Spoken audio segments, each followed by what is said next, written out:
2 Samuel chapter 4, King James Version. And when Saul's son heard that Abner was dead in Hebron, his hands were feeble, and all the Israelites were troubled. And Saul's son had two men that were captains of bands. The name of one was Baanah, and the name of the other Rechab, the sons of Rimmon, a Beerothite, of the children of Benjamin. For Beeroth was also reckoned to Benjamin.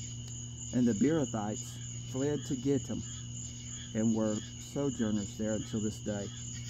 And Jonathan, Saul's son, had a son that was lame at his feet. He was 5 years old when the tidings came of Saul and Jonathan out of Jezreel, and his nurse took him up and fled. And it came to pass, as she made haste to flee, that he fell and became lame, and his name was Mephibosheth. And the sons of Rimmon, the Beerothite, Rechab, and Baanah, went and came about the heat of the day to the house of Ishbosheth, who lay on the bed at noon. And they came thither into the midst of the house, as though they would have fetched wheat, and they smote him under the fifth rib. And Rechab and Baanah was his brother escaped. For when they came into the house, he lay on his bed in his bedchamber, and they smote him, and slew him, and beheaded him, and took his head, and gat them away through the plain all night. And they brought the head of Ishbosheth unto David to Hebron, and said to the king, Behold, the head of Ishbosheth, the son of Saul, thine enemy, which sought thy life, and the Lord hath avenged my lord the king this day, of Saul and of his seed.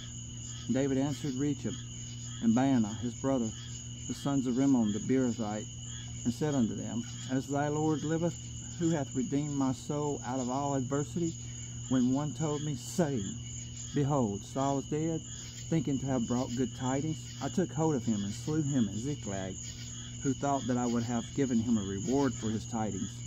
How much more, when wicked men have slain a righteous person in his own house upon his bed?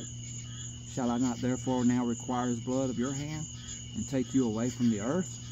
And David commanded his young men, and they slew them, and cut off their hands and their feet, and hanged them up over the pool of in Hebron. But they took the head of Ishbosheth, and buried it in the sepulchre of Abner in Hebron.